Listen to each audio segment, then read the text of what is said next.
Hello guys, sa video ito, so nandito na tayo sa Picnic Grove. So, ipapakita ko muna sa inyo yung mga souvenir store.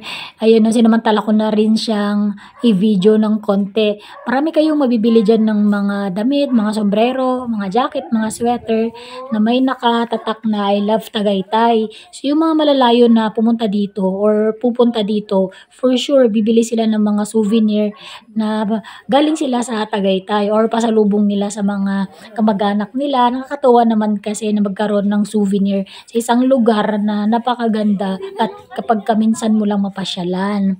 Tapos ayun, sa unahan yung Taal Volcano. Tapos, ayan, marami pa yan. Diretso yung mga souvenir store. And then, yung White Tower na yan ay zip line. So, dati sabangin yung zip line nila. Ngayon, nilipat na nila sa medyo mababa para mas safe nga naman in case magka-aberya. Ayan guys. So, ang dami pang store ng souvenir. So, kung kayo ay makapunta dito, huwag niyong kakalimutang bumili ng souvenir aside sa sightseeing sa magandang view ng Taal Volcano at Taal Lake.